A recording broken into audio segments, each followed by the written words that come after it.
listen-only mode.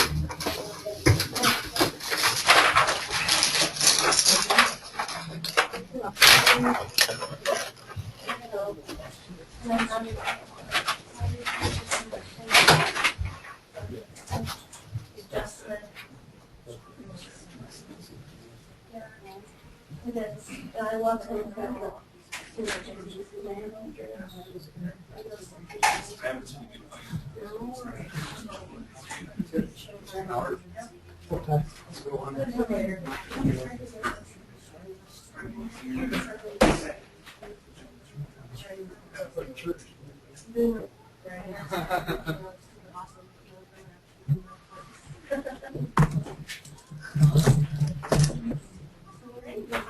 So you could really hear me?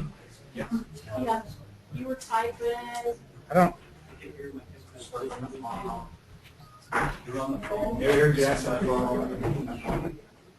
I wonder what microphone it is. Must be in the. Yeah, it must be in the webcam. So I can hear you guys in here. My speaker's wrong. So I thought you were just hearing yourself back, but there must be a microphone in the webcam.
I bet that's January. Okay, well, I think we'll go ahead and get started. We're at 4 o'clock, and the sooner we start, the sooner we can get back on to other things. So appreciate everybody coming out. There's a sign-in sheet going around, and then also some agendas too. So I just wanted to take a minute, review the things we covered last month, and just catch up any to-do items that we still might have left from last month. So the first thing we talked about, teachers wanting or needing some more training for Bright Links, and it's a good thing we do this meeting, so I can go back and review. We talked about setting up a day, I think, to bring this group in or the mentors in and do some training for the mentors, so you can go back and do some training for your teachers. So probably we could either do that here in the boardroom with these Bright Links, or we are updating the lab over in the tech center with a Bright Link. And any idea when we'll have that? Okay. Okay. So probably I'll just leave that on the agenda. I don't think anybody probably wants to do this between now and Christmas anyway, so we'll leave that on the agenda, and then 1st of January we'll pick a date that we can bring you in for morning or afternoon and do some training on that and answer questions and do those kinds of things. Any suggestions or thoughts on that, on the Brightly training? Okay. Anybody volunteering that you're using it in your classroom and you feel comfortable sharing it with the rest of us? I've used the whiteboard, but for the you're talking about easy. Well, I'm open. That's probably a good thing to take back, is to say, what do we really want to train on? And I mean, Easy Teach is there, and it's definitely a good program, but there's a lot of different things we can do with the Brightly beyond Easy Teach, and so and show it's on there. I mean, Discovery Streaming fits into there. I don't know how many. Is there any feel on how many teachers are using Discovery Streaming in schools right now? Are you using it? Good. Some? Okay. Is that something we could use more training on, or are people pretty comfortable with getting in and finding those videos? Any feedback on Discovery Streaming? Is that something we want more training on, or people feel comfortable with that? After Josh did that training in our faculty meeting, our teachers used it every time they taught online. Okay. Okay. Discovery Streaming. And we had an in-service on it also, so I think Okay. that people are using it. Okay. I just don't know how often. Right. So again, that's a good one too. That if on on a Wednesday, if you're looking for some training during early release time, I think Discovery Streaming would be a great one that Josh could come around and help out with that. And depending on my schedule, I could definitely come around and help too. So, okay. And that kind of brings us to the second one as well. We did talk about atomic learning last time, and I know a few people tried to get on iPads and couldn't. Has anybody tried atomic learning logging into the site? And if you could get into that. Jeremy, you have? Okay. Any issues, any challenges with that? No. Most every teacher on this already, like student teacher Could get on? Okay. So again, just as a reminder, just atomic learning, let me just click to it quickly. So you can get to it here through the teacher web apps. It's the top one on that. Use my mouse so we can get there.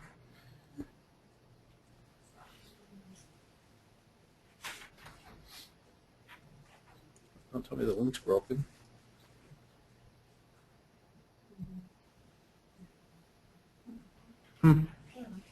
Okay, looks like we need to fix the link for atomic learning.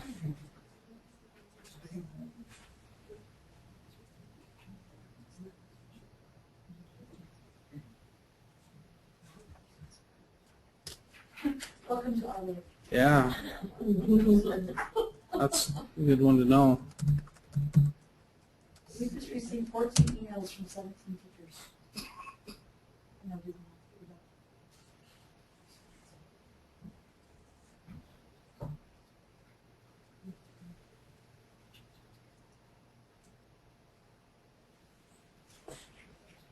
It's taking, is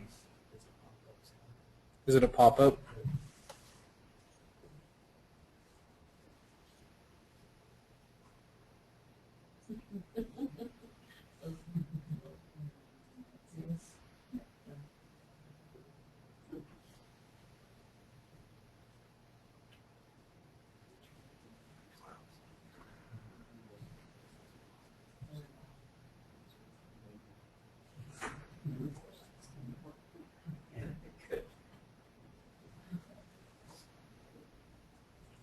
That's where the pop-up blocker is.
There's something strange going on there.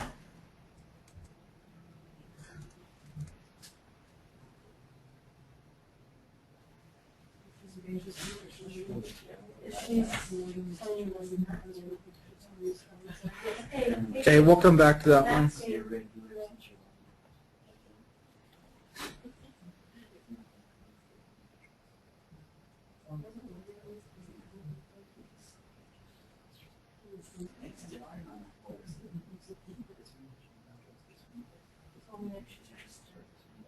Okay.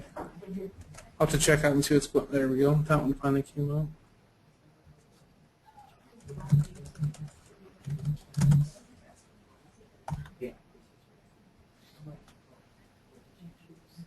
I wonder if they're having issues with their server though. That's really slow. Okay. So we'll leave, same thing, I'll leave on atomic learning for next time, and hopefully we'll even maybe have some time to get in and look and see what's there and see how we can roll that out with teachers a little more effectively. And then we had the option for the representatives from McAfee to come around and do the internet safety training. Did anybody have them come to your schools or classrooms? You did, Brett? How did that go? Great. It was really good. Good. What grade? We did it by grade level. Okay. Every 2 grade levels and made it age appropriate. Oh, good. So how many classes did he do? Did he do every single class? Or First okay. through 6. Good. How long of a presentation is it? It depends on the grade. Okay. Each grade got a little longer. Okay. For every 2. Okay. And did you do that in the classrooms or He did computer lab gym. or in the gym? Okay. So he brought. Got a few clips on security Okay. situations. Okay. Good. Kids their age acting out, different things that can happen. Good. On the Good. Good. The kids responded well to it. Okay.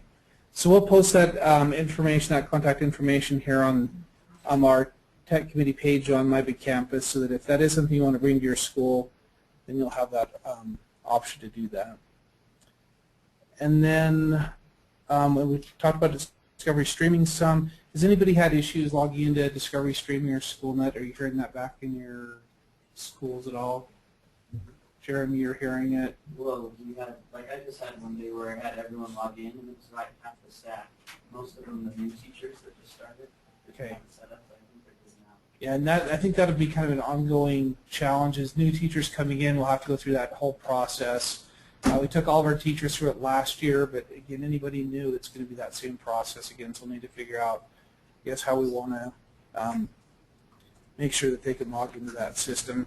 But Josh Graham is your main contact on that. So if you do have teachers that can't log into SchoolNet, or well, you get to Discovery Streaming through SchoolNet. So into SchoolNet, then you can email Josh with that list of teachers, and he can start working on getting them into the system. So, okay, and then I think the last follow-up item from last month is the filter override requests. I think we've been getting quite a few of those. I don't see Joe here, so he's probably still adding people into the override. But has that gone okay in your classroom, in your schools? Okay. Haven't heard any complaints or anything. Okay.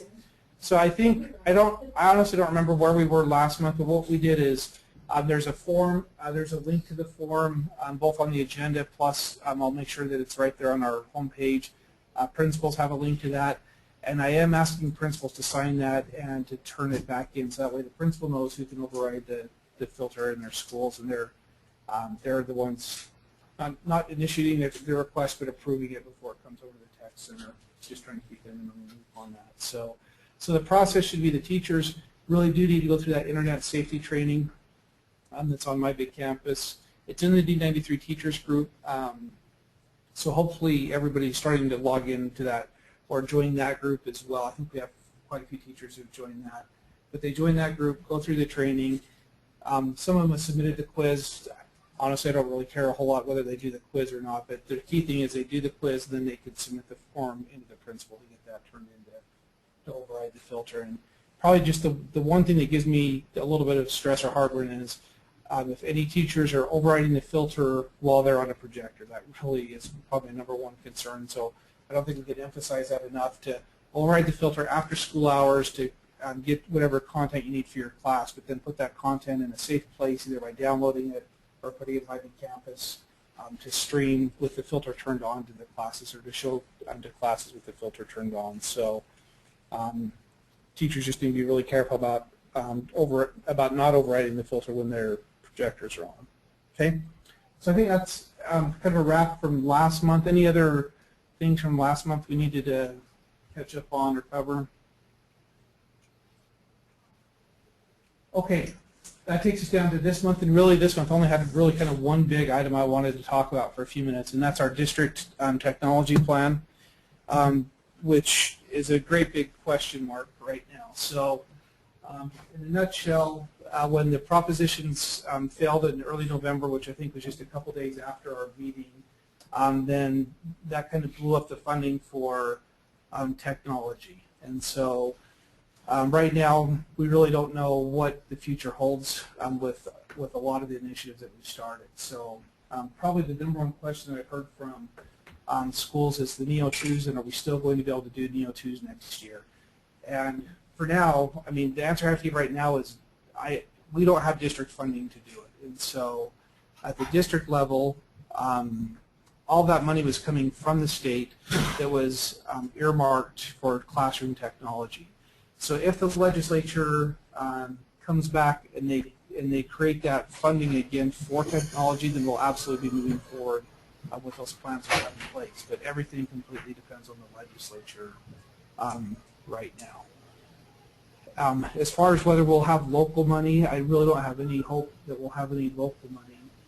I could get into a little bit of a lengthy explanation about that if you wanted me to, but right now, again, everything depends on the legislature, but right now we're looking at a $2 million shortfall with those props going down. And so just any flexibility we have at the district level is really gone right now. With that, the school board is, our 2-year supplemental levy will expire this year, so there will be a supplemental levy in the spring. Based on our conversation with the board last week, the sense is that the board's going to hold to their position they've had ever since I've been in the district, which is they will not raise taxes. And so the supplemental levy will be basically equal to what we've had for the last 6 to 7 years, and there won't be an increase in funding for any new projects either. It'll just be to maintain what we're currently doing and try to hold off any further cuts. But things are a little bit stressful in the financial office right now because of that $2 million shortfall we're looking at. So, so everything's pretty well on hold. That's the Neo-2s, Bright Links, those are on hold. The high school laptops, I think, is completely off the table, as well as part of that was the state planned on putting wireless infrastructure into the high schools, and that's off the table. And I really don't expect that any of that will come back from the legislature. I think that was probably, out of all the legislation, that was definitely the one that got the most press, and I think the most controversy. And I can't imagine the legislature coming back and funding that, but you never know. So that's where we are with the classroom tech funds. Discovery Streaming and SchoolNet is a question mark. None of that was funded from local funds. That was all funded at the state level and from the Albertsons Foundation. And so I really don't know the status of those. I'm expecting that they'll continue, but all that's, like I said, those are not district programs. So, so that's the hardware side of things. We also received quite a bit of money for professional development because of those propositions. Atomic Learning that we just rolled out this year was funded through those propositions. Our Renaissance coaching has been funded through those, and so again, all that money right now, what we know for sure is the money's gone for now, and then it depends on the legislature how much of that comes back, if any. Okay. So questions there at all? Yeah. No, mileposts we funded from federal money, and so we used Title II money to do that, and so for now that one's safe. It is a year-to-year contract, and it really depends again on the that one's going to depend on how much federal funding. And they have been making gradual cuts to Title II funds, but nothing really drastic. So I feel fairly confident we'll be able to continue mileposts. That was outside of these programs. That's a good question.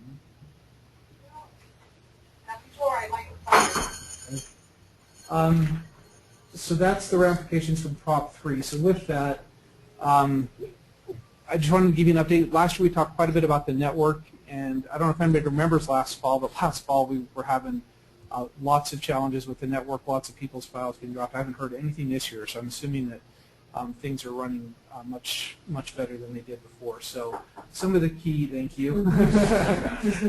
So probably there were a couple of crucial changes we put into place starting last spring and then moving into over the summer. One of them is the main switch that connects each of your schools to the network has been replaced with a new switch, and I think that's really solved most of the problems. I think we still have one school left to do. Is that two schools left to do with that? That hopefully we'll get caught up over Christmas. But I think that's probably been the number one thing that's made the difference is replacing that hardware that's giving us a lot of fits. In addition to that, at Sand Creek, we did a big overhaul through the whole Sand Creek network, and Rocky Mountain we overhauled too, didn't we? We overhauled Rocky Mountain. So those two schools, we did a kind of an overall end-to-end network overhaul. And then the other thing, I don't know how many of you remember this because it only happened for about 3 weeks, but at the end of the year last year, every day about 12:30 our network was every other day our network was crashing because we were getting this attack, an internet attack called a denial of service, where we're getting millions and millions of hits to our web server that was crashing everything. So we've done a couple of things to protect ourselves from that after that hard lesson. We bought a second firewall, so we had our incoming and our outgoing traffic separated. So it's kind of like instead of having a one-way road, we now have a two-way road, so if that one-way road coming in gets blocked, we can still get our traffic out, and that's where most of our challenges came from. And then we also moved our web server off-site, and so if we do get hit, it's not going to be our stuff that's getting hit. It's going to be some server somewhere else in the world, and our internet, our web page provider is going to be the one that experiences it instead of us. So I think we should be fairly well protected from those kinds of attacks in the future. And then the big one that we'll need to do to continue to make sure our network runs is the very main switch that connects all the schools together at the district office is going to have to be replaced in the next, hopefully get 3 more years out of it, 2 to 3 years, because that's $250,000. Is that what we're looking at for that? So it's around $250,000. So to replace that. So that's a big chunk of money, but that's like the last part of our network that really needs updated. But again, as we're looking at the budget cutbacks and those kinds of things, it'll take some creative saving for us to find money to do that. So that's our that's where we are right now. We're going out to bid again for E-rate, and I think I talked about E-rate a little bit last year. I think it's at least a good thing for us to be aware of. But when you pay your phone bill, you'll see a federal excise tax on there. Everybody see that? It's a couple bucks a month we pay on that. Where that money goes, it goes into a big pot of money at the federal government that they then redistribute to schools and libraries to offset the cost of internet connections and phone service. And so right now, for our network that connects all of our schools together, we pay $600 per school per month for that connection. And so we've got 15 sites tied that way, 13 elementaries, 2 secondaries, Lincoln 16, probably 16 sites, and then the new building. So 16 sites that we've been paying. So that's 16 times 600, so 6,036. So about $10,000 a month that we pay to Cable One just for our network, for our computers to talk to each other. And then what E-rate does is they come in and they subsidize that at about 70%. And so our net cost is about $3,000 a month, and then the federal tax money takes up that other $7,000 a month.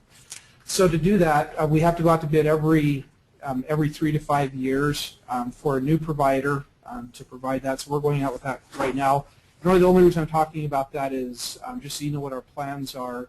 And what we looked at doing was trying to increase the bandwidth between Hillcrest and Sand Creek, and here, so our secondary schools had a little bit more bandwidth than our elementary schools, just to keep our traffic flowing. Because right now we have basically 15 schools all flowing into, they all have a 1 gigabyte pipe flowing into another 1 gigabyte pipe, and so we have, you know, a 15-to-1 ratio of data.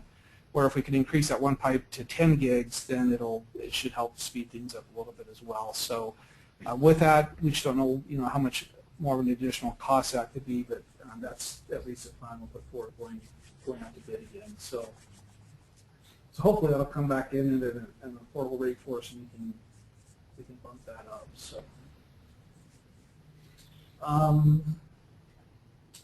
And with that, kind of my third item down on that is the Wi-Fi demand and support. So this is something that we talked about quite a bit in the tech department. We have a lot of teachers putting multiple devices on the network, putting phones on the network, putting iPads on the network, putting computers on the network.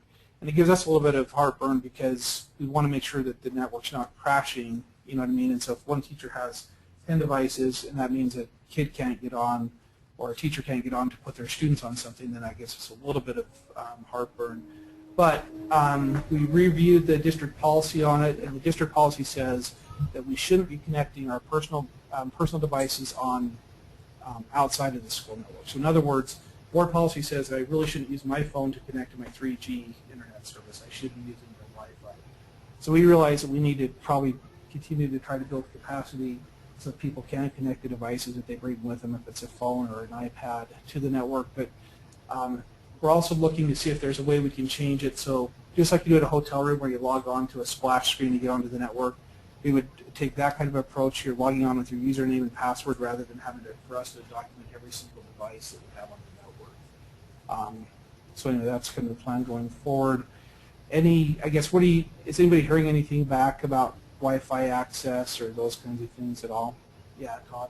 One thing that came up in high school last week, there were students in there wanting to fill out the Wi-Fi forms Okay. to get their iPods in, because apparently there's an app that they can text with, and they want to text the parents.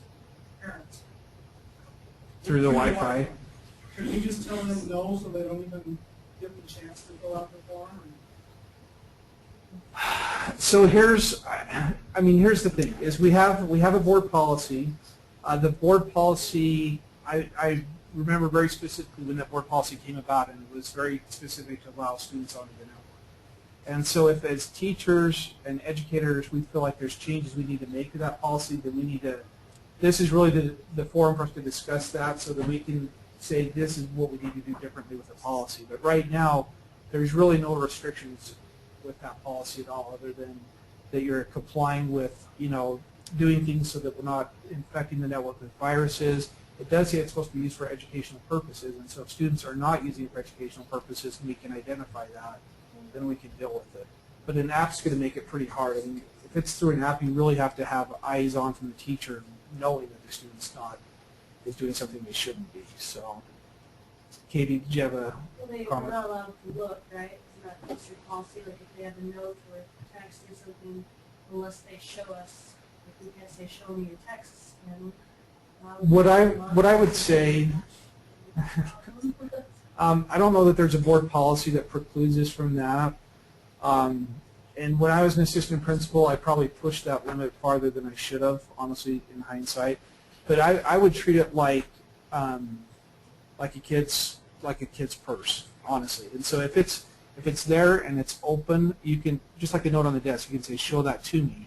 But to take it from the student and start searching through, that's when you're going to be invading their privacy. And so it's really going to be a judgment call, and you want to be careful. But I would say if a kid has it out and it's right there, you can say, show me what you're doing on your phone. But I wouldn't take it from the kid and start searching. If you do have concerns that way, then it is okay to confiscate it, turn it in, and then we can figure it out from there if we need to bring in police to do it, or if we can do it on our side or whatever. But let your principal take the liability instead of you. Anything else on the Wi-Fi at all? Is it? I'm just curious. Are you seeing like? Is it becoming a classroom disruption things with lots of kids on devices and we don't know what they're doing, or is it? Are we able to use it to our to educational purposes and let the kids, with their devices access internet resources? I just don't really have any feel on what kids are doing with internet access. That'd be mainly on middle school classroom. Well, we do have at least 2 routers in every elementary, and we're looking at doubling that to 4. So you will start to see a little bit better coverage in the elementaries. I still don't know you'd have enough to get into every classroom and every kid, but they'll start to see the net. Yeah, I was just going to say the coverage. I mean, down in my room, which is almost zero press, it's hard to get. Yeah. The coverage is in the commons area. So even when our principal is doing his walkthrough with his little handheld device, he's got to step out to the hallway to walk down to the commons to fill anything out. It's not that good at all. Actually, there's a radio on your building. Is there now? On my Right above that lab building. above the lab? Okay. And again, I've also noticed it down, is it down A hall as well? No, We just put it there. And just down C hall now? Because William was talking about using the whole lab in that double lab. So that's why we put it there. and again, I mean, this is really the group to say we need more wireless coverage. I mean, we kind of need to.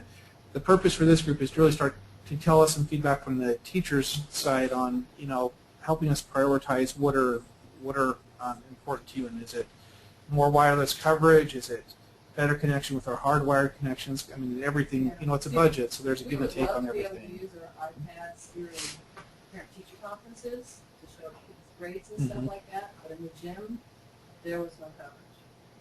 And that's where we met with the parents, so it's. I don't think our schools utilize this Wi-Fi at all because it has been unreliable and we're finally starting to get devices to actually use it, but a lot of teachers don't have personal devices. Right. So we haven't said that. As long as we have, they said, well, it doesn't work anyway. And so, it's not being utilized at all because of that. Remind me which school you're at. Sand Creek. That's accurate too. There's a radio in the gym So we tried it during parent-teacher conference and we, yeah. So that's what, we'll have to try it again in the spring. Try it right in. And we did conferences the end of October, though, so. That's probably we're not doing that. And we put it in after October. Okay. Anything else on Wi-Fi at all? We're having trouble with my big campus for hard, I know I tried to show that cellular state of mind, and I have to start it, I push the button a good 10 minutes before I know I need to start it because it takes so long to get it. We're having a heck of a time with it. That's in your. I agree. Yeah, it's been really terrible. That's in your room. Off my computer to go to the projector. And I think that was great, so I'm assuming it's just a matter I of think it was slow Yeah, period. so I'm having a heck of a time Just with it. slow, to do anything, Yeah. just to go from page to page. I'll see mine span, just to go into a new page, it will spin for 50 seconds. Yes. So it is very slow. And then if you try to do a video, sometimes it works just fine, and the next time, I can't get it at all. And that's how I Or found out I it's had really slow. the ability to override it because I went to YouTube and seen it. And then it's like, oh, sweet. And YouTube stream fine. Yeah, but it's scary. Yeah. What browser are y'all using? I'm using Chrome. Chrome's usually a little faster. Much Chrome will, advanced. Chrome will stream, whereas other browsers you want to download the content first and then play it. Yeah, I'm using Chrome, but I don't encourage It's on their end. What do you think, Cliff? Any thoughts on? I mean, I haven't had any slow issues with my big campus ever, so I don't know. And I thought they were just reframing the YouTube videos, so that's really interesting. Yeah, it's basically just kind of embedding the YouTube videos from their site, so I wouldn't think it'd be an issue. I haven't had any complaints from teachers from Bonneville or Hillcrest about it, so I don't know what. You want folks to email you to let you know if they're having Yeah, slowdowns, and then we can check back with. Yeah, I use it a lot for videos, like I have a Fiji Nifty song and some Perk song. Okay. So if you, I guess when you experience that, I hope everybody knows Cliff, but this is Cliff Waite, and he's now a certified My Big Campus coach. You got certified, didn't you? I never did. But, you didn't? He's now a non-certified My Big Campus coach. I still Yeah. I keep failing certification. Fail. But anyway, Cliff and I went to some training with My Big Campus, so we've got some contacts that we can get in touch with and see if we're experiencing those things with it. Because Todd said the same thing when he came in, that My Big Campus was running slow, so we'll have to see where that slowdown's happening. Well, some teachers just back up his pants and just deal with it, they don't tell us. So Right. it could be more widespread than we realize. Right. If it's happening consistently before and we don't, and while you're waiting for an answer from us, I again tell you to look at doing a YouTube downloader like we talked about last time. Everybody remember that? The keepvid.com is one I use. You need to download it the night before and save it, and then you're not dealing with it down the next day. So Yeah, and another option too is on the fly and you're worried about comments inside things. Their sites looks like it's blocked, but I'm submitting it to Joe. It's called Quiet Tube. They put in the link to the YouTube video and it plays it minus. oh, it strips it so out. that you can see it strips out the video. Okay. So just quiet, just like, what, be quiet? Okay. Yeah, Quiet Tube. You never And I know. think there's a couple of them. Yeah, I'm submitting it to Joe to unblock it, and hopefully we can get that unblocked. Okay. We'll put that in the minutes too, so you've got that to QuietTube.com. .com. Let me double check.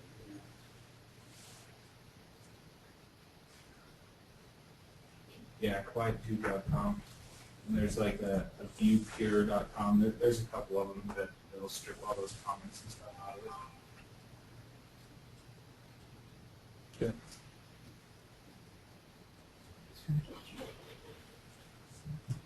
Okay. Anything else Wi-Fi wise or application wise? Okay. Then just the last thing, looking at our district tech plan, we have really two big software programs that we've funded in the last 5 years. One of them was Fast Forward, and we're in year 4 out of 5 with our Fast Forward contract. And that's going to be a pretty decent chunk of change. We're looking at $75,000 a year to continue Fast Forward after next year. So just know that that's there. And again, we'll be looking at the data, and so that'll be kind of my role and responsibility with is looking at the data and seeing what kind of see if we can demonstrate any effect with that. I know a lot of teachers like it and swear by it. It'd be really nice to have some hard data to back that up. But really, I'll need some feedback from teachers as well, saying, yeah, this is something we definitely need to keep, or change how we keep it. Teachers we have that just started with it. There's a difference. There's a difference? It's not super positive, but I'm missing a lot of things too, like structural analysis things. That's what I've seen. So, and really, I think the question will be whether we keep it as is, which is right now we have site licenses and support for every student in our district. Whether we drop down to just an strictly intervention and look at a select number of licenses, or whether we go away from it altogether. So, but that will be an ongoing $75,000 per year to keep Fast Forward. And then Renaissance is the other big one we funded out of district funds. Luckily, we're only in year 2 of that one, so we have 3 more years with Renaissance. But just know those are the locally funded ones, in addition to things like Power School and a couple of things at the district office that we use to cut checks and do those kinds of things. And then our other software programs like Waterford, Renaturally, and Success Maker, those are all funded through title funds, so those are really dependent on the title funding and their projections over there. So, They in charge of well, what do you mean by in charge? us. Like, do we success maker? That's what success Right. So Success Maker, I don't know where Susan is now. She bought 50 licenses to start, and so it's very limited on where she can use them. So she handed him a test program in a couple of schools. I know she had them as a part of IRI after school. But Success Maker, when I saw it last year, maybe it's 2 years ago now, it was $1,000 per license. That's a perpetual license, but again, it adds up pretty quick. So I think that's, what, $1 million for our district. We're going to do that for every kid. So. Okay, so just know, again, those are coming down the road. Next year will be the big year we have to really be deciding what we're going to do with fast forwards. Okay, so that's kind of the tech plan in a nutshell as far as infrastructure-wise, what we're looking at upgrading, application-wise, what we need to be looking at down the road, and then the classroom technology part of things as well. So, any questions on that tech plan at all? Because I've got a lot, but there's not a lot of answers right now. Are there things that we should be looking at that we don't have in place? I mean, that's, again, something I'd love some feedback on that. I don't know if you have answers off the top of your head right now, but just as, I mean, these are kind of the broad strokes for us, but if there's, you know, an area you feel like we need to emphasize or things we really need to put some time and attention or funds towards, then those are the things we need to hear back from you on. So, Katie Jo? I think that idea of, you know, having people that use the right ways to come into the teacher would be great. A teacher buddy system within different schools. I think within the school it's not nothing different is going to happen because we've all met a million times and we all spy on each other. I mean, we all want to know what we're doing, but you go. But maybe doing that. Yeah, I'm serious. Like if you could send like the first grade teachers to other first grade teachers to see what they're doing in the first grade. That's a good idea. With their technology, because a lot of teachers at my school just, they're like, no, we're all doing the same thing. Yeah, this is what we're all doing. You're right. You do this, do what I do, Right. and it's not, I don't think we're getting very far. Okay. Okay, that's a good idea. Buddy systems. Yeah. Okay. Yes. I have a lot of teachers, because our teachers are old. I have a lot of teachers who want the cornerstone stuff back. Can you give me some specifics on that? Like, The language program deals with all the grammar. okay. That's actually the name of the program is a Cornerstones. Okay. It used to be on the old, not the Edge West, the right after that. Okay. They took it off and have nothing to replace it. And it was a language program? Language arts. Language arts. Okay. Isn't it a different thing? Not at all.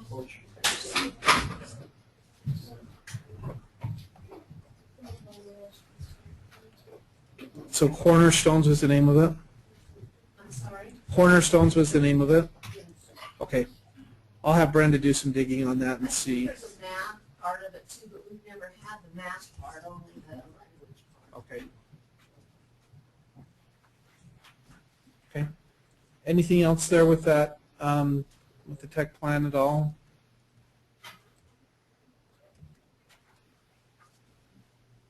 I'll probably post, well, I don't know.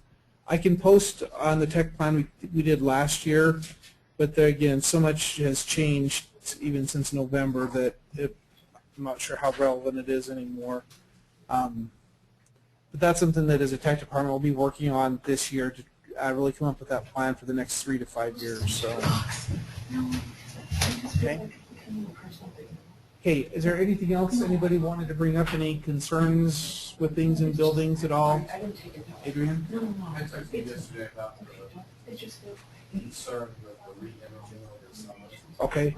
Is there a way to keep some of those computer-based software programs? You have specific to your computers on the computer rather than deleting those. Okay. So I think the question was, when we reimage computers, if teachers have software installed on that, can we muted? Can we protect the software that's installed there? And I didn't have an answer. So We usually only install the district installed software. I mean, if it's a program they can, if they have it backed up, it shouldn't be a big deal, but it's too hard for us to read with 2,500 computers and say onesie twosie programs. Okay. So probably, I mean, one thing that's been on my mind a lot is our software policy, and I think there's some things we need to put into that so that we understand the installation, and then even some guidelines like having, you know, a lot of times it costs you like 10 extra bucks for an extended download service on software, but that's what protects us against those things. So, And I mean, there's a few that we've had. I mean, there's been some coach software that we've had to help out the coaches with, but for the most part, it's hard if you have to do it perfectly single person, different software for everybody. what was the specific one? I know the concern was with Lloyd, where he does Testing. Right. evaluations. He's got a stack. Still, he can't evaluate student testing based on the software that was taken on. I know that he's touched federal programs on that. Our resource teacher has the same problem.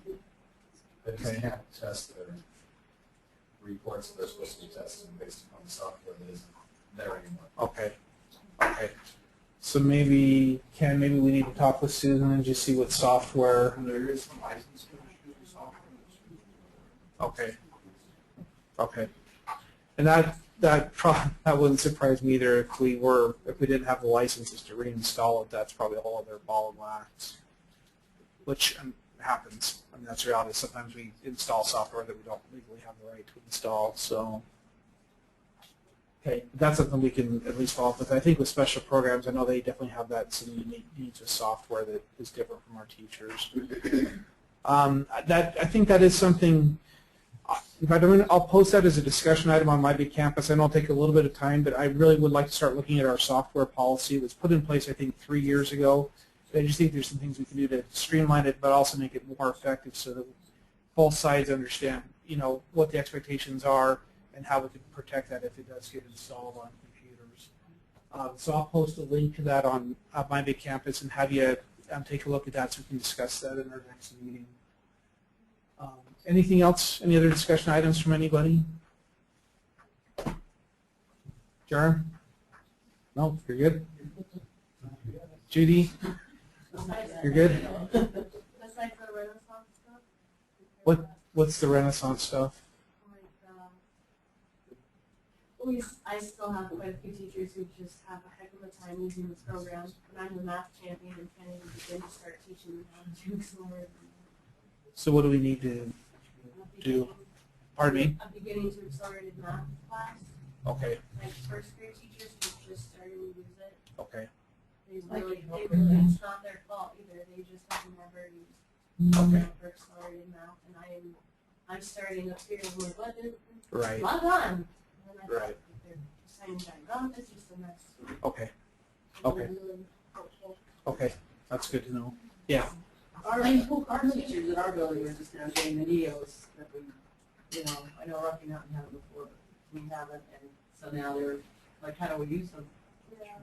That's So we would really need training on these NEOs that they've just gotten, and the ideas or ways they could use them would be fabulous. Okay. You interested, Jerem? Right. No, because we've been shown 3 or 4 times, but we haven't been able to do it to the academy. So now we have them, we're like, can you really remember how to do this? Okay. Okay. But you almost need one-on-one with that one, Yeah. in front of your computer. Like a push there for like. mentor, somebody to do it Someone who goes into the classroom and shows you. Right. And that's really the purpose for Julie, but Julie's just spread very thin with now, you know, what, 15, 16 schools. So.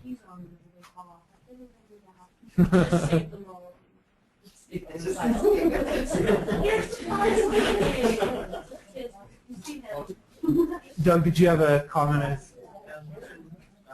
You have to teach us how to make PowerPoints and do an image search through Google. Is there any way to open up more images to that? Otherwise, the blocks will take you access to. Joe's not here. Do we know what's going on there where those Google images still show blocked through the filter? Have you heard anything at all from Joe at all? Okay. Because I don't think I'm experiencing that anymore, but I was for a while. Anybody else familiar with that? When you do a Google search for images, you get X's through. It's not even the good one. Like, you still see naughty ones sometimes. What is this? What are you searching for, Katie? Now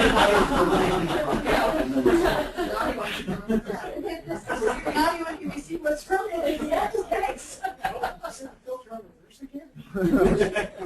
Todd? I don't know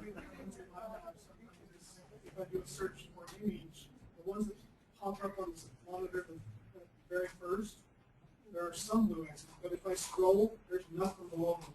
I mean, everything, is that what you're talking about? Yeah. Like Chris does in the fun and everything. Yeah, Oh, yeah, it's almost unlocked. It's still doing it, so you still get the blue. Okay. Okay. Sometimes Well, if you click on it, it will show you a picture of it. Other times it's still just text. okay. We'll follow up with Joe and have Joe follow up with Lightspeed and see if we can see what's happening with that. So thanks, Doug. Adrian. Going back to the VOs, Yeah. if schools are struggling and not getting that training for the VO champions to get back together, I think it was scheduled to just get together once a year. I don't think they want to.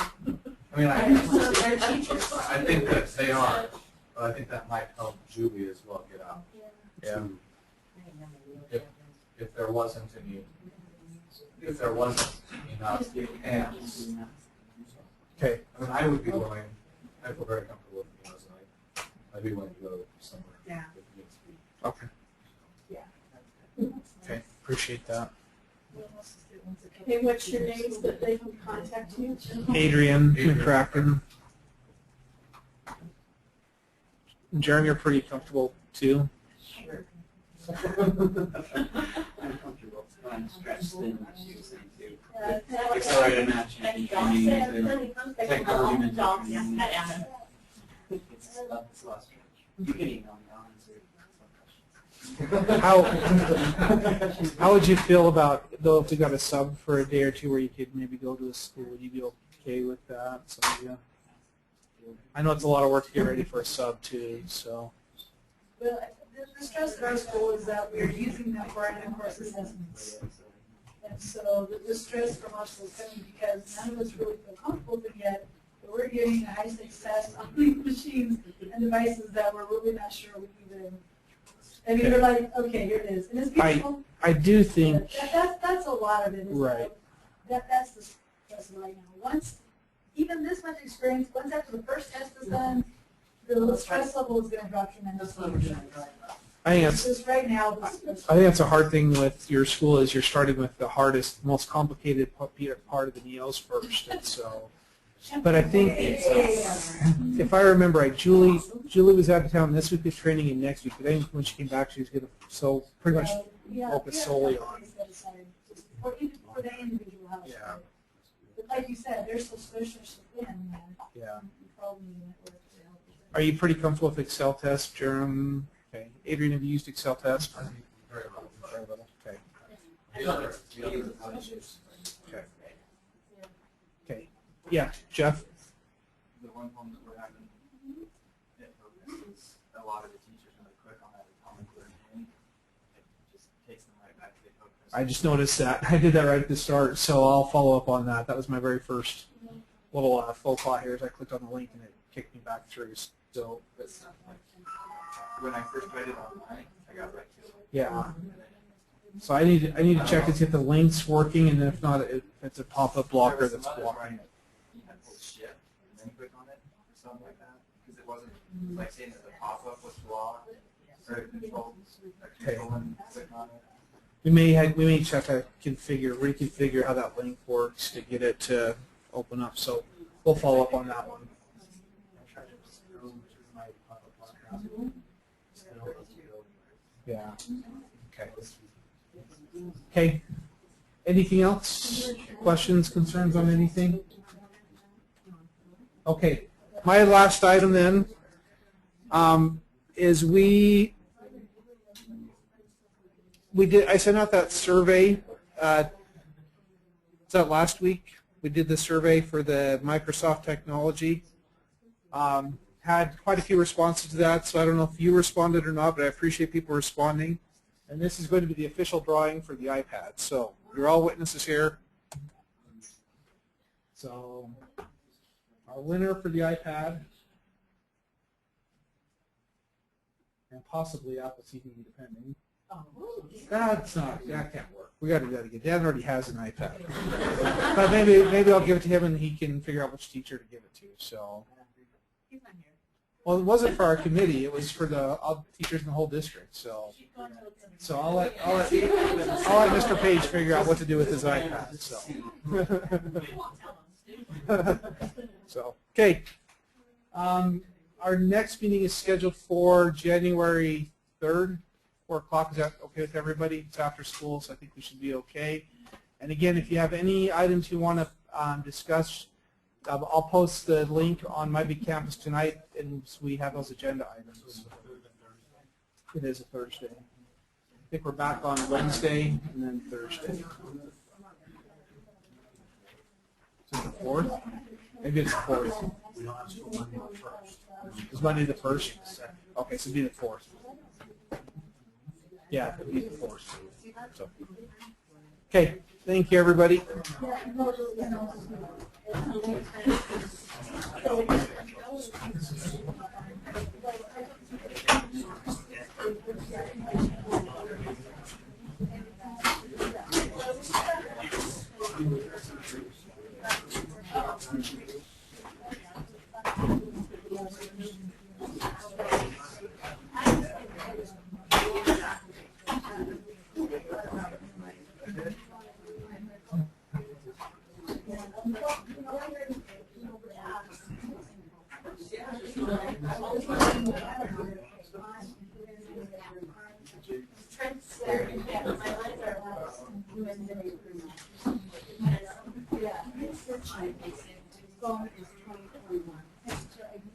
Yeah, I actually